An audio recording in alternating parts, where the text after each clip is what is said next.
What is up, NAIA football fans? We are back for another edition of the NAIAFBALL live show. As always, I am your lovely, I guess you could say, temporary host, Matt Schwarzler. And below me, the beautiful smiling face that you see on your screen, who we are still working on good internet for, is Cory Thorpe, the main man behind the plan here. And Cory, I'll tell you what, dude, on paper, there were a lot of matchups that probably didn't jump out as the weekend went on, but we had a lot of good football played this weekend, I have to say. It happens every single time.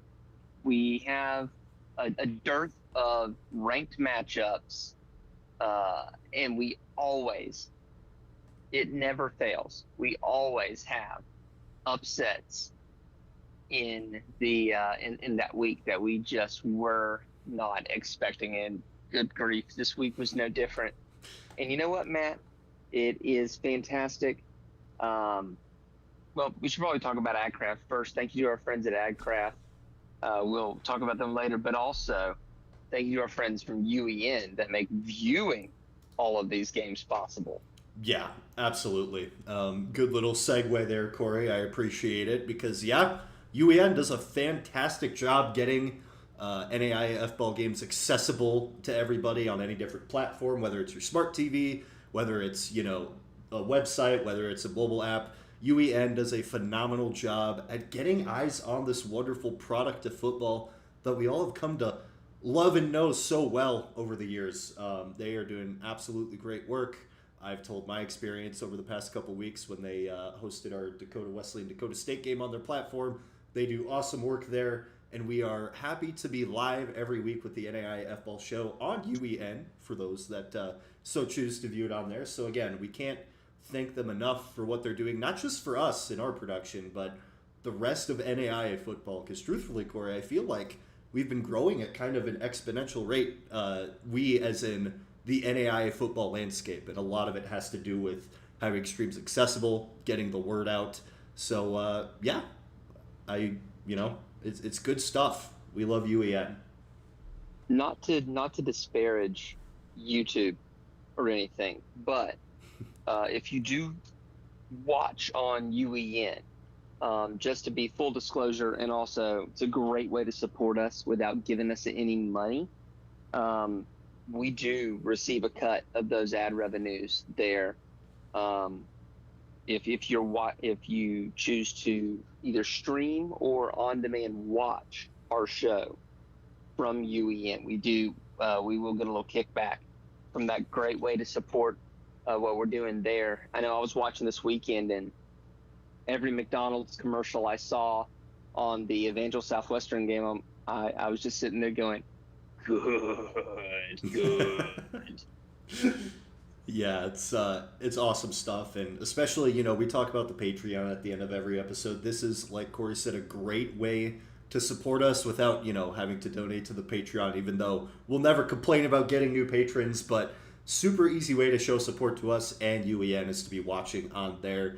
Like we said, not to disparage our YouTube viewers because we love you all dearly, but something to consider going forward. And something else we need to consider going forward is there was a lot of good football this weekend, Cory, and I think we should just jump right into it and talk about it. Let's get to it. So what better way to start than my darling of this season, who I have put at number 10 in my poll this week, Evangel, taking on Southwestern in what was a 10-point win for the Valor, 35-25. And this was, I don't want to call it a shootout because the points probably didn't pass that threshold, but there was a lot of good offense on display. Both teams playing extremely well. Reed Potts for Evangel, we've talked about him a lot this season already. But also the dual-headed attack on the ground with Eric Williams, the second, 153 yards, 2 touchdowns, and a receiving touchdown. But the stat, Cory, that jumps out to me here definitely has to be going 55%, just over 55% on third and fourth down conversions, especially when compared to Southwestern on the other side there, just below 40. What did you see in this one? This was a fantastic back and forth game. Good football to watch, no matter what you were looking for, who you were rooting for. Southwestern gets out to an early lead. Evangel storms back, takes the lead. Southwestern tries to mount a comes up short. Just a classic back and forth matchup. Man, Holt Houston was really, really good for Southwestern. Mm-hmm. I mean, there's no doubt about it. Yeah. Catching a long touchdown pass, but guy like Eric Williams II being able to go almost 30 attempts for $150 is huge, especially when your quarterback is only just barely above 50% passing. Having that rushing attack keeps it going. Rushing and defense is the key to winning. I don't care if the year is 1980 or 2025. You give me a team that can rush the football and play good defense, you're going to go an awful long way. Yeah, absolutely. In this game, just looking at the stat sheet, like it really felt like Reed Potts had a NFL quarterback capacity this weekend. Like, he wasn't asked to do too much, connected on 2 touchdowns, and even though that interception is not exactly what you want, it still felt like he was efficient when he needed to be. But when you're averaging just over 5 yards a carry on the ground and that guy's going for almost 30 rushes, like you don't really need to change much if you're having that kind of success on the ground. So really excited to see both of these teams in action as they go. This felt like, we talk about quality losses. Southwestern, this is definitely one for them, I think. I truthfully think so, because they're still a very good team. And they've still got a lot of time to prove themselves. You've got a date with friends in Wichita for Evangel, but you still have friends to play for Southwestern. This is not over by any stretch of the imagination. Mm-hmm. What this does is it decreases the amount of leeway you have for the rest of your season. Yep. You can't be going and losing 2 further games. You've got to go at max 1 loss from here on out. For sure. And I think it's really curious too, like you mentioned, Evangel versus Friends. We're going to learn a lot about those 2 teams in that game, which I'm super excited for. We'll touch on that a little bit later as well. But let's move over to the GPAC, my beloved darling. The GPAC, not necessarily the teams we're about to talk about, because Mount Marty gets their first ranked win as a program against the, in our poll, 8, in the NAIA's poll before today, 7th ranked Northwestern Red Raiders in a 24-14 scrap. Cory, we were talking about it a little bit before the show, and we expected Mount Marty to make this leap, but I don't think we were expecting to talk about them this early on in the season as a surprise. Yeah, like I'd said before, we expected a jump from Mount Marty. We didn't expect this big. Yeah. And definitely not this soon. And an amazing amount of keep away they played. Obviously, when your defense has 13 pass breakups and 2 picks, that's 15 incompletions, and those all stop the clock for Northwestern's offense. You're not holding on to the ball for a whole lot of time, only 22 minutes right at it for Northwestern. It's really hard to score if you don't have the ball for 38 minutes of game time. It's very difficult. This one was really, honestly, it was hardly ever in doubt. It was a close game, but every time Northwestern would score, Mount Marty would respond, and honestly, it did not feel like a 10-point game. It felt like Mount Marty had pretty good control of the entire game. For sure. And you talk about how important that time of possession is, especially when you're Northwestern and you're still figuring out how you want your quarterback room to look, how you want your offense to function. You have almost no time to make adjustments when you only hold the ball for 21 minutes in the entire game. Like, it's just near impossible to get a rhythm going with guys that you want to plug in there correctly, and we saw it. Colby Duncan went 10 for 26, 139 yards, and a touchdown and an interception. Certainly not the worst day we've ever seen, but if you're Northwestern, you're certainly not used to that being your quarterback production, especially when you see guys like Jalen Gramstad, who is pretty much a world beater for this team in previous iterations. And, you have guys like Rugby Riken, who are just grinding it out for Mount Marty. And not to mention, you have a receiver, Jackson Watchholtz. Oh my gosh, I'm going to have to learn that one before they play Dakota Wesleyan. Um, but 7 receptions for 102 yards is incredible. And you mentioned the defensive production for Mount Marty. It always felt like when Mount Marty started competing, their defense was always really competitive, and they always just feel like they're getting better, but not quite able to turn the corner yet. This one feels like they turned the corner just because of how complete of a game they played. They took advantage of the fact that Northwestern wasn't on their best day, and met them at every turn, just ready to go. And I think there's something to be said for that. Mount Marty certainly making a case that the middle of the GPAC is going to be really chaotic this year, which should be really interesting to see play out. So I'm curious to see what the ramifications of this game are going to be as the season continues. Any final thoughts on this one, Cory? Now let's keep going. Let's keep rolling, and rolling we will do, because Benedictine and Graceland had a little bit of a shootout there. 52-29 win for the second-ranked Ravens. Jackson Dooley going 18 for 32 for 269 yards and 3 touchdowns and an interception. Not any eye-popping receiver stats. It was a very well-rounded effort from the team.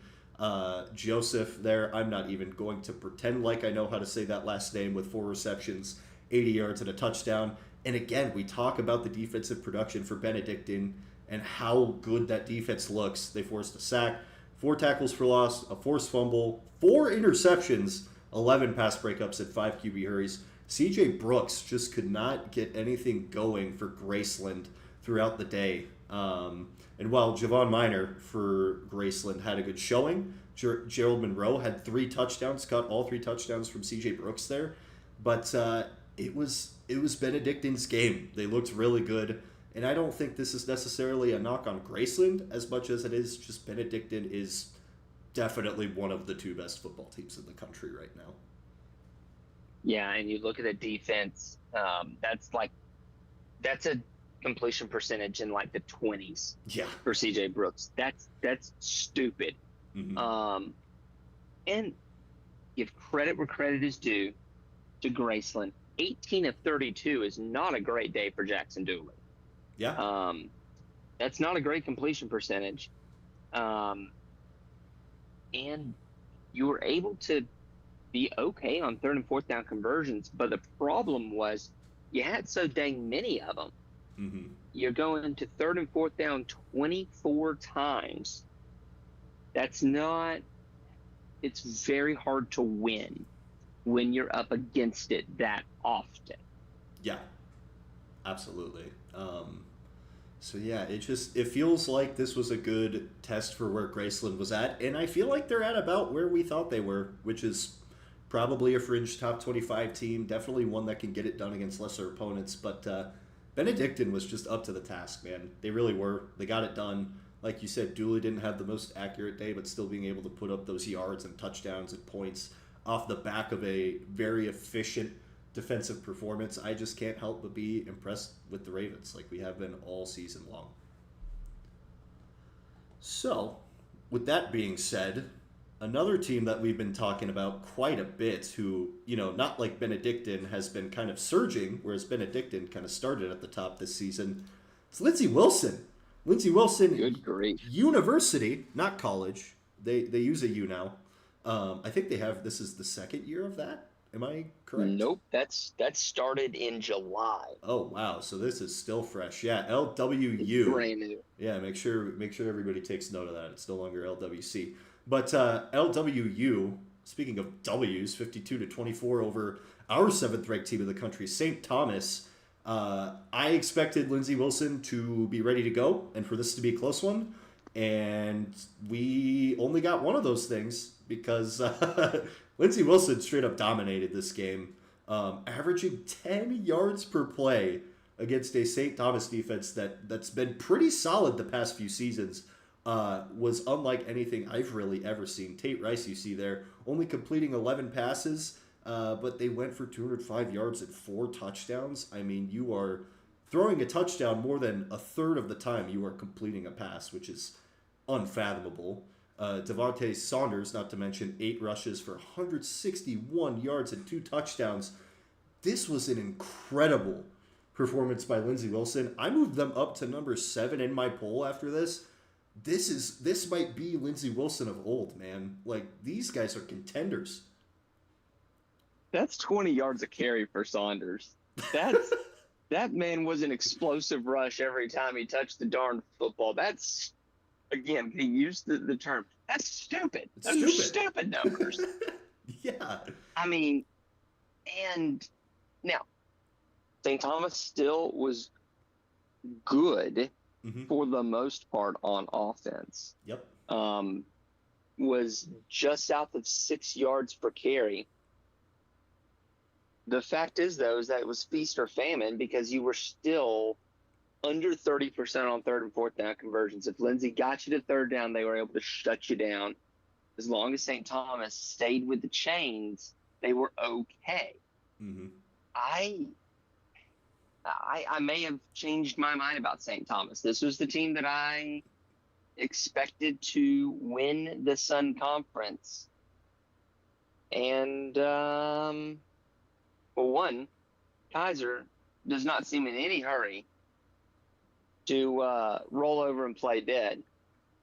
But also, Matt, there's another team in the heart that seems intent on proving that they can go for a Sun Conference title. And that would be? That's going to be Southeastern if you'll That's two ahead, Corey. There, I think. That's two ahead. Oh, go two ahead and we'll go back. Okay, that works. Yeah, segue. You didn't see that slide in between because Southeastern in the Sun Conference with a very convincing 41-20 win over Reinhardt. 22nd ranked Southeastern for us against the receiving votes Reinhardt Eagles. Southeastern, though, able to run the absolute hell out of the ball. Jacquette Giles there for 12 attempts, 127 yards, 2 touchdowns. Another running back that is just averaging like 10 yards a carry. I mean, sure. Why not? Let's just have more of them. And the defense, again, we've been talking about defense so much in these matchups. Southeastern, again, proves why defense is so important. 4 sacks, 6 tackles for loss, 2 picks, a pass breakup, and 6 QBRs is going to prevent Taylor Jackson from throwing any touchdowns for Reinhardt. And they really couldn't get much done on the ground either. Jock Colbert, the leading rusher for them with 14 attempts and only 61 yards. And Reinhardt ultimately not able to convert on a lot of red zone opportunities. They did go 3 for 5, but only 1 touchdown out of those 5 attempts and 2 field goals. Certainly won't help you out when Southeastern is that efficient running the ball. Yeah, this was, look, I was sitting in Atlanta for this one, watching the Braves lose to the Astros, and it felt like every 5 minutes the Sun Conference was pinging me that Southeastern had scored again. You know, it was just that kind of day for Southeastern. And now that you possibly have a quarterback in Nate Michael there, the Sun is now easily a 3-horse race, if not a 2-horse race between Kaiser and Southeastern outright. We'll have to see if St. Thomas can turn the page on that loss and get back into making this a 3-horse race. But Southeastern is out to prove us wrong where we had doubted them in the preseason. Yeah, absolutely. I'm more than happy to admit I was wrong about this team. We still have a lot of football left to play, obviously, so we can't put the cart before the horse here. But yeah, Southeastern looks every bit of competitive as I'm sure they expect it to be, but more so than we expect it to be for sure. And Reinhardt, I think 1-2 start here, certainly not ideal for them. Also not probably where they expect it to be at this point. So I'm curious to see what the response is for them there. But Southeastern, on fire, getting it done. Now let's rewind a slide here because we did skip one in what was probably, arguably, the most exciting game of the weekend. That would be Campbellsville versus Pikeville.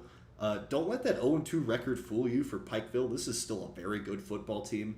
It's just that Campbellsville slightly squeaked it out, especially with Pikeville in the first half going into the locker room up 20-9. Campbellsville kind of on the back foot, had to make a lot of adjustments in the second half, which they clearly did. Jet Engel going 17 for 30, 353 and 3 touchdowns with no interceptions there. Roland Hazard Jr. catching 3 of those passes for 121 yards and a touchdown, and going 50% on 3rd and 4th down will certainly favor you in the stat sheets. But this was a Pikeville team that was up to the challenge. You see some of the stats on the side. Xavier Malone going 37 for 53 for 437 yards and 2 touchdowns. Brandon Newton also with 10 catches with 132 yards and 2 touchdowns. And this was a team that got it done in the red zone. 5 or 5 for 3 touchdowns. Obviously, you'd like those field goals to be turned into touchdowns, but hindsight's always going to be 2020. This was a battle in every sense of the word, Cory. If one of those field goals was a touchdown for Pike, you'd win the game. It's true. It's tough, and it's difficult on those red zone field goal attempts. But I think if I remember correctly, they had a 19-yarder and a 33-yarder. That 19-yarder, that means you were on the 2. Mm-hmm. If you can't put it in from the 2 and impose your will, it's going to be real tough for you playoff time. I agree, and I think it's hard. It's a hard conversation just because, like, analytically, a lot of people would tell you to take the points there. I mean, we look at the result of the Dakota Wesleyan Dakota State game from a few weeks ago. I mean, that was pretty similar situation where you choose to kick from the 1-yard line, you know, and it's like, well, in hindsight, you probably should have run the ball, but also taking your points from that range almost seems like a guarantee. So it's hard to say. Like, hindsight's always going to be 2020, like I said. But yeah, you literally convert one of those field goals into 6 or 7 points, and you're looking at a victory here. So Pikeville's certainly in the mix. I'll put it this way: Pikeville is right now the NAIA's Notre Dame, 0-2, but still deserving to be in the top 25, in my opinion, at least. Mm-hmm. This is a team that has had 2 very close games and is still the team that I expect, with watching the rest of the AAC landscape. They're still the team that I expect to win the AAC. For sure. Yeah, and I think too, like, you know, don't count them out. They're probably going to get on a roll here once they get in the crux of conference play. Would not be surprised. But I think too, we'd be remiss if we didn't mention that Campbellsville and the surging Lindsey Wilson and all of those Mid-South teams will be clashing at some point here in the next few weeks, which is super exciting. And Campbellsville continues to rack up wins. I mean, this is the first time they've been ranked this high since, like, what, 2015 I saw? This is a surging program, man. It's really exciting, and it makes the Mid-South that much more confusing. But I won't get a headache over that until we're a few weeks out from the playoffs. So, with that being said, speaking of headaches, let's create some more, because let's talk about our top 25 media poll this week. The NAIA released their first regular season poll of the year for football, and there's a lot of interesting things on there, but I feel like this week, Cory, we did a pretty good job again. I think this top 25 list here is pretty solid. You have Grandview receiving all 9 first-place votes this week, followed by Benedictine at 2, Kaiser at 3, Morningside at 4, Montana Tech's there at 5, Friends is at 6, Indiana Wesleyan 7, Lindsey Wilson 8, Georgetown up to 9. Some other things to note outside of the top 10. We got Montana Western there rounding out that top 10 group. Northwestern drops to 23. Southwestern drops to 19. Dickinson State in there at 18. And that's pretty much all the notable moves. I mean, obviously St. Thomas is going to drop. Dordt about at the same spot they've been at. Texas Wesleyan still holding on to a top 25 spot in our poll. Concordia staying where they're at after a 5-point win over the Dakota Wesleyan Tigers. Probably a closer game than they would have liked there, but a win is a win. And McPherson here at 22. We'll talk about this with the matchups later, but I think McPherson's poised here to really turn some heads. What do you see here, Cory? The McPherson slander, unfortunately for the Bulldogs, is strong amongst the coaches in the NAI. I really do think we got it right. Evangel is finally, after 4 weeks, about where they should be. Yeah. And they're sitting there at 12.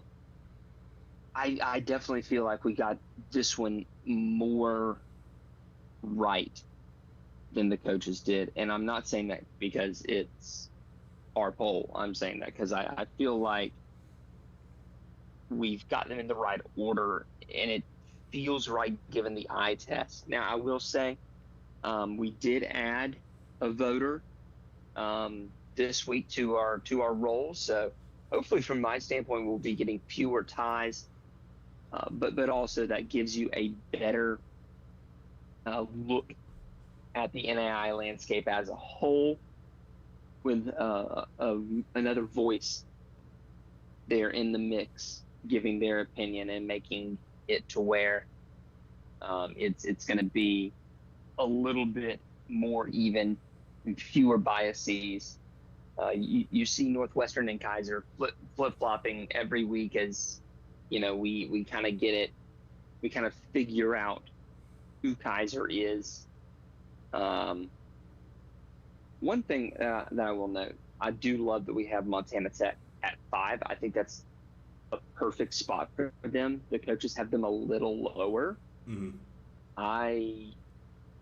Now, did they struggle with Rocky a little bit? Yeah, they pulled away eventually. But that is a very strong Tech team. We've got Lindsay at 8, which I feel is more respectful of a team that has beaten a Tex West squad that we were high on coming into the season, and a St. Thomas team that is a perennial playoff squad and will be, if not this year, probably next year. Yeah, I definitely think this is a little better picture. Of course, just to put all this in perspective, at the end of the year, neither our poll nor the coaches' poll counts for a darn thing with the playoffs anymore. So, or at least for the coaches' poll anymore. For us, it never did. So they both hold the exact same sway at the end of the day, and that is nothing. Yeah, but we do it every week anyways. I mean, it's always so curious to see how the landscape changes week to week, especially this year. It feels like there's a lot of teams sandwiched in that like 30 to 45 range that I don't really know what to do with. And I think that just speaks to the parity and that there's a lot of teams on a lot of equal footing in the past where that might have not been the case. So it's And I'll mention real quick that, no disrespect to the Lancers from Mount Marty, they're receiving votes. I kind of feel a little bad for them that they, take a win over a top 10, 15 squad in Northwestern and don't get ranked. mm-hmm. But they are right on the edge of getting ranked. So for those that are screaming justice for Mount Marty, they got their dues, and keep winning, and you'll make it in very soon. Yeah, and I also have to clear the air as somebody who is, an SID at the one of the rival schools for them. They are at like 26, 27 in my poll right now. Full transparency. They are right there. And I think another good win under their belt, and they'll probably show up on this top 25. So don't think we forgot about the Lancers because they had a fantastic showing. But you know who else always has a fantastic showing for us? That is AdCraft. Let's hear a word from them really quick. Sell custom, team, or business. That's exciting, but where do you begin? How much inventory should you order? How do you distribute orders? AdCraft has your answers. Streamline the way you offer custom merch by utilizing our risk-free web store service. We ship directly to each customer, and we have the fastest turnaround in the game. Raise funds for your team or get merch to your employees and patrons. Contact AdCraft today, and let's bring your merch to life.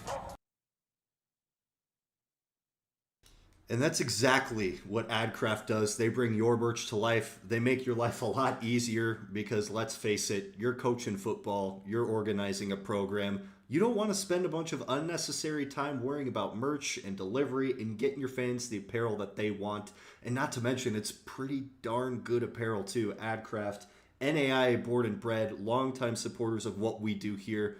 We cannot, overstate how thankful we are for this partnership that we continue on year after year.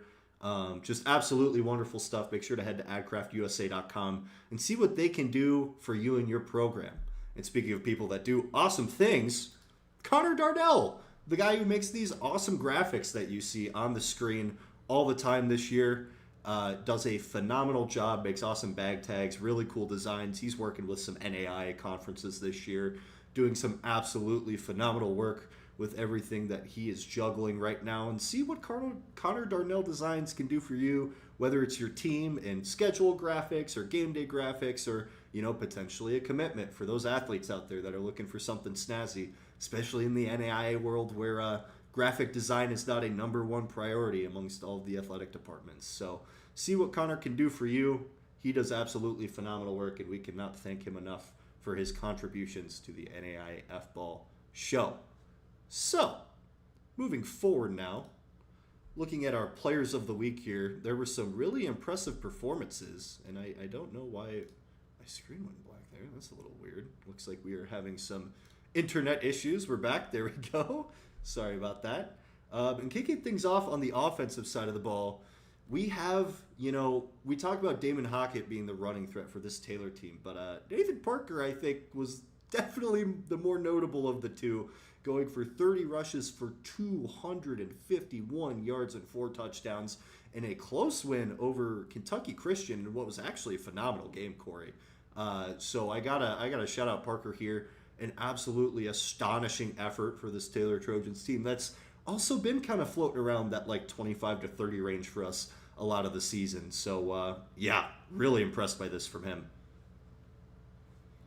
Yeah, right at about 270 some odd all-purpose yards for Parker as he adds a 20-yard reception, and then had, I think, a little bit of return yards as well. But that is huge. That is 8 some odd yards per carry and 4 touchdowns. Nobody else did that this week.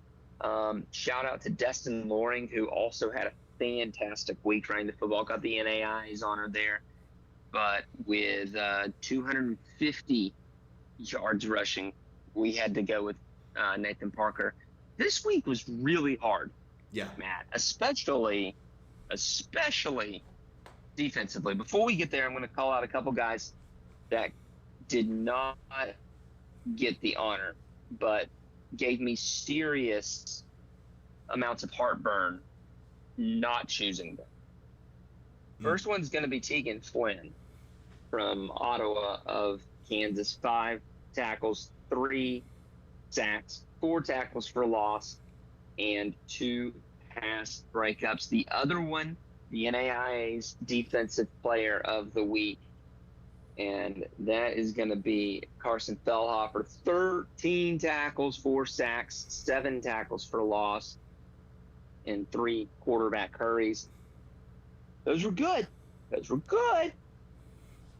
And, sacks are great, but 2 scoop and scores are better. Yeah, I'd say so. That's a lot of good points right there. And nobody saw it, but when Cory mentioned Concordia, I grimaced a little bit after watching that with my own 2 eyes. Gotta shout out the guys that didn't quite make it. But 2 tackles, a sack, a pass breakup, 2 quarterback hurries, and 14 points on the defensive, or I guess 12 technically, because he's not kicking the extra point. But accounting for 12 points on the defensive side of the ball is incredible, and we don't see it that often. So definitely worth a shout. Georgetown in the top 10 in our poll. The NAIA, I believe, in the coaches poll has them up to 6? So Georgetown certainly a team to be looking out for, especially with guys like Jackson Gaylor. So, with that said, we're going to move into our next little bit here, which is sponsored by our wonderful friends at the Headset app, because let's face it, headsets in their current form on game day are really annoying to deal with. They cost a lot of money. Coaches toss them around all the time. They break pretty easily. Super annoying to set up, so why not just take the hassle out of all of it and download the Headset app, where you can have access to private channels for you and your coaches all at the fingertips of your smart device. They do an absolutely great job, not just with, even coaching, but like game day operations and those sort of things. There's a lot of uses for the headset app that can benefit you and your team, and they are the sponsors of the play call of the week, which we are going to head to Campbellsville for here. And while Campbellsville did end up with the win, this was certainly a big play in the contest at the end of the half. As if that will play. There we go. 9-yard field goal try from Colin Freitas. Snaps a little low, it bobbled off the ground, and it's blocked. They're going to have to get back and hopefully get a tackle. I don't think they will unless number 81 is able to chase him down. He can't do so. And a low snap that skittered across the turf to the holder is blocked. I mean, there's not many plays that will generate more momentum for you and your team, especially heading into halftime, than a kick six. Not to mention there, with the way that Campbellsville had been lined up, it was pretty obvious that UPike had prepared properly because they had 3 guys get through, and it really wouldn't have mattered if the operation had been better or not because they were just there when the ball was kicked. That is Damian Watts on the block there and Marshawn Boyden on the return on the return for the touchdown there. And what was a huge play for UPike, obviously they would end up not getting it done, losing by 3 to Campbellsville. But Campbellsville went into the locker room with a lot to change. It was a huge momentum play, especially on the road at a ranked team. It is a huge play for them, and being able to dial that up to stay in it, especially with how the second half went. It's good stuff. What do you think of this one, Cory? Yeah, you said it.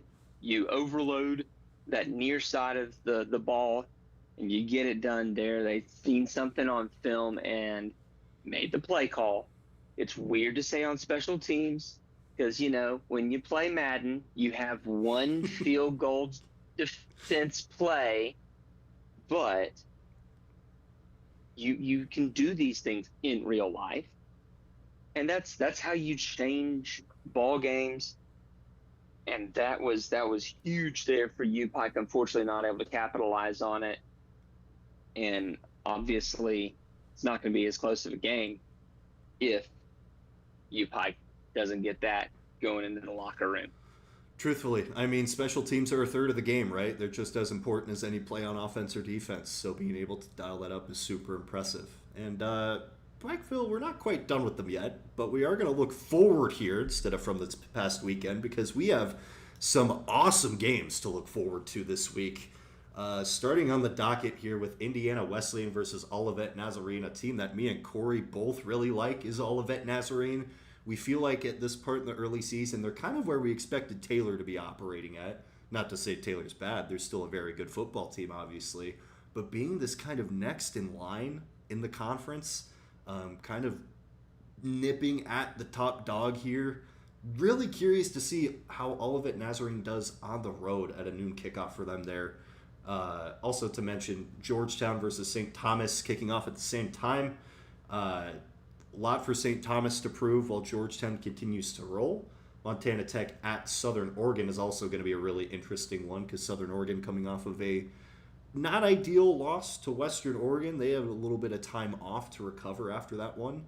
But Montana Tech, number 5 team in our poll, they are rolling right now and got it done against Rocky Mountain. So curious to see if any Frontier madness happens there. One I'm really curious about is this other 3 p.m. kick game. Just Dickinson State versus Carroll. Dickinson State being the, 11th ranked team in the coaches poll, which, whether they deserve it or not is more subjective at this point in the year. But certainly interesting that we have them at 18 against a very solid Carroll team that we have a lot of respect for. Curious to see how that one goes. And UPike, I mentioned it there at the nightcap, taking on Cumberland, 2 very good teams, 2 deceptively good teams, I'd argue, especially with UPike's record. That one, I think, is just going to straight up be a brawl. And to end things off for the night, I call this the Matt Agenda Bowl because I love both of these teams dearly. That is 12th ranked Evangel versus 22nd ranked McPherson. Winner of that game is likely to not just propel in the standings, but also get a leg up in conference play. Cory, there's a lot of good football here, man. What do you see?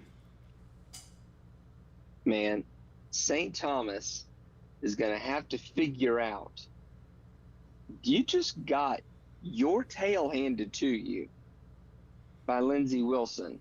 You have to turn around and face Georgetown. How are you going to respond to adversity? Mm-hmm. Because there's not a ton good that came out of that Lindsey Wilson game. You got to get up for another big one.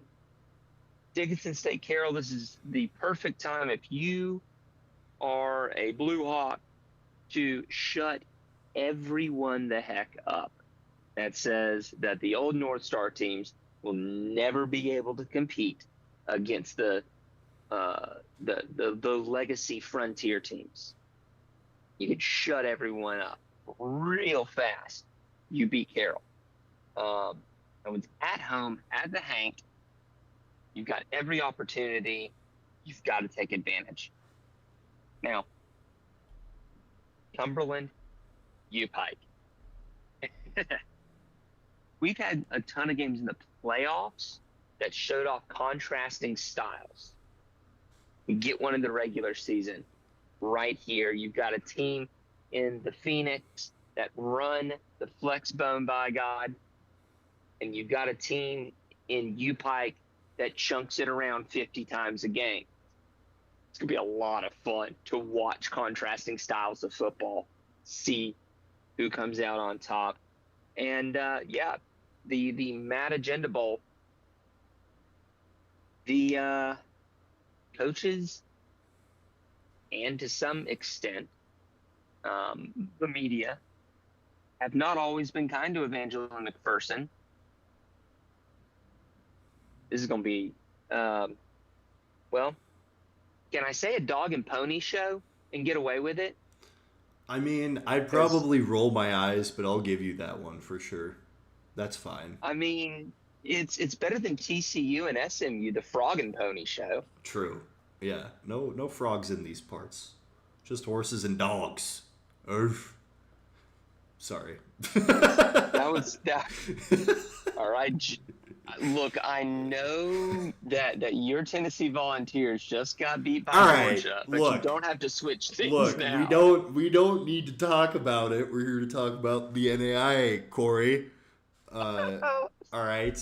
I didn't need that negativity in my life today. But you know who's never negative to us and is always positive and always helps us out? It's our beautiful, that's going to be our patrons, Matt. Wonderful patrons.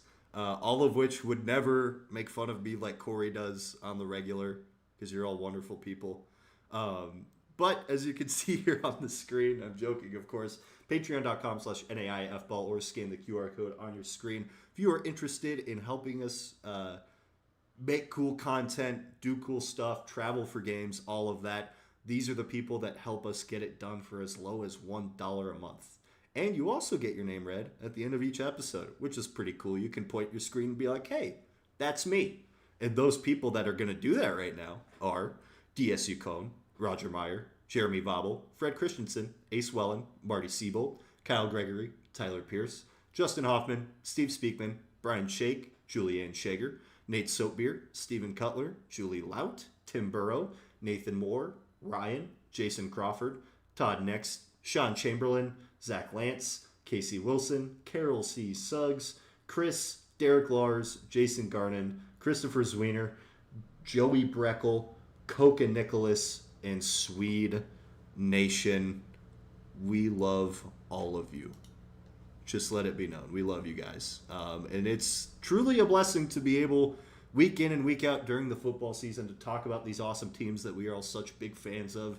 And bring NAI football to the forefront, because truthfully it's we're breaking new ground each and every week that we continue on. So it's super awesome for you guys to be a part of it. We thank you. And before we close out here, there's definitely some comments in the chat I actually want to get to here.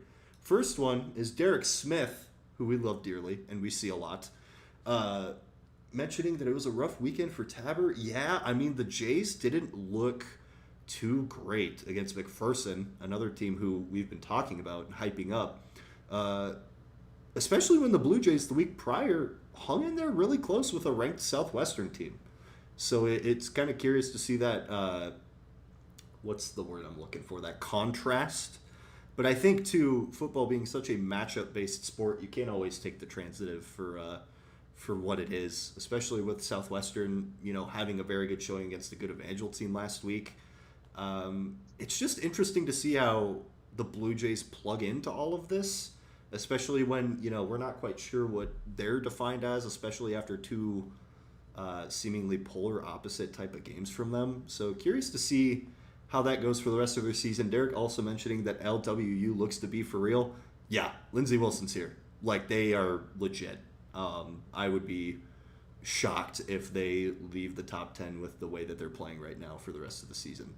Another note from Derek here is that McPherson is huge in the trenches. I'd believe it. They run the ball super well. Yeah, makes sense to me. And Roger Meyer with a couple more comments here. Coaches pull stupid slander. I mean, look, I'm not gonna comment there, but to each their own. I could see why you might think that. And also, Roger, with the last message here, is that Madonna has a win-1 streak for the first time I think we've ever seen after taking down, I forget the name of the school they played. I believe it was a D2 opponent. Or D3, excuse me, D3 opponent. But Madonna getting a win under their belt in was it the first time ever, Cory? So it was the first time on the field because they had a win that was by forfeit. That's right. But never won on the field. And man, we reposted some stuff on Instagram from them. You'd have thought those boys had just won the Super Bowl, and I am here for it. That's fantastic. That's the NAIA in action, the way it should be. A couple other games from the week that I want to point out here a little bit. William Woods, a 2-point loss against Culver Stockton. Gotta watch out for the Owls here. William Woods? Who? I had to return the favor. You've done that to me. That's fair. I can't blame you there. And then Ottawa in week 4, surpassing their win total from a year ago and getting win number 2. We have some other really good games coming up this week that are below the surface. Lindsey Wilson at Reinhardt licking their wounds a little bit. Southwestern, who's shown a little bit of weakness against Tabor, now has to go play at Ottawa. We just talked about Ottawa looking for that upset win. Briarcliff at Mount Marty. Briarcliff team that hasn't been fantastic this season, but can Mount Marty now play with the pressure of having beaten a ranked team and receiving votes? Can you live with it? Yeah. All eyes on Yankton there. That's the thing too, is that there's just so many people paying attention to your team now. Are the lights too bright? We'll find out. Mid-American Nazarene at William Penn. Going to be a fantastic game. William Penn showed out against Baker. Mid-American Nazarene lost some folks. Are they who we think they are? Is it Denny Green or is that Herm Edwards? They are who we thought that we are. Let him up. No, that was Green. That was definitely Green. I think yeah. Because Herm Edwards was practice. Yes. Let's see. I think too. Ottawa, Arizona at Oklahoma Panhandle State.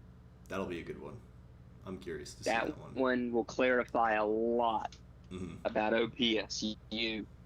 And then Mayville has a good opportunity here at Simpson. It had a good year so far. You can get a little bit better. Grandview at Baker, also going to be interesting to watch. Baker team very, very young. Can they show up and show out against a really talented Grandview team, or is it going to still be tough times? Well, and it's so interesting to mention Baker, I feel like, because we didn't really Yeah. talk about them that like at all this Mm-mm. episode. But the fact that they've taken, not just one step down after an upset loss, but now two, I They're don't 0-2 for the first time in I don't know when. and I still think this is a team that's going to win a decent amount of games this year, but it's so hard to recover from that type of momentum stoppage one week, and especially going into the second week. So I don't know. It's going to be interesting. Ty Silverstrand hopping in here saying Olivet and Indiana Wesleyan should be a good game to watch. Yeah, we had that on our what to watch. We are really excited for that one. All eyes will be there. But yeah, like you mentioned, Corey, William Penn beating Baker. Really interesting to see how Baker responds. Yeah. So another good week of play and a lot of games, maybe not as many that impact your like 20 to 50 range, Mm-hmm. but still some that clarify what's going on in the NAI this year. Because we need a little bit of clarity. Honestly, I need a little bit of clarity on Kaiser, and last week didn't help with Yep. Bethel forfeiting a game. It's the first forfeit I've seen Yeah. since 2020. There's some stuff with flights that happened. Yeah. There. Weather flights. It seemed like there was a bunch of different reasons. I kind of dug around on their page.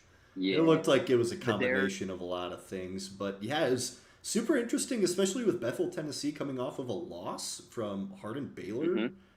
We were really curious to see how that game was going to go for them. So I still don't know what to make of, honestly, Bethel or Kaiser. So I'm Now, hoping both we get of some them clarity.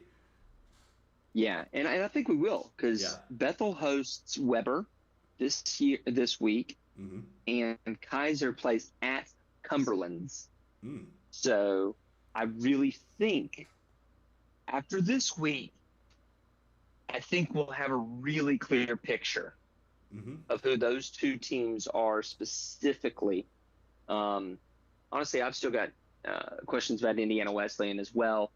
And to see what they do against a team in Olivet Nazarene that I think is fairly good. We've talked that one to death. It's going to be another good week. We say it every week, but this is a really interesting time of the season where we are solidifying opinions Mm-hmm. of teams and shedding our preseason premeditated views of who we think teams will be. And by this time next week, we should have fairly concrete ideas of pretty much everybody in the NAIA. Yeah, I won't have to look at my top 50 teams in the country and shrug my shoulders at the back half of it, which will be nice. But yeah, we have another fantastic week on deck here. I'm really excited. I'm going to be in action this weekend as doing my SID job as the Dakota Wesleyan Tigers face the probably very pissed off Northwestern Red Raiders. So that should be an interesting one. So we'll see. But yeah, I'm gonna have a lot of screens up, a lot of box scores up. There's gonna be a lot of interesting things to note. So I, frankly, just want it to be the weekend again because the football season is rolling. We have some awesome stuff going on, and I cannot wait to talk about it with you next week. Corey, any final thoughts for the wonderful folks at home before we close her down? Nah, take it home. All right. Well, you guys know the drill here. As always, make sure to follow us on the social media feeds. Drop a sub to YouTube. Make sure to watch us on UEN week to week. And thank you to our sponsors at AdCraft, Urban Edge Networks, the Headset app, and all of the other wonderful people that make this production possible. And until next week, guys, we will see y'all on the Twitter feeds.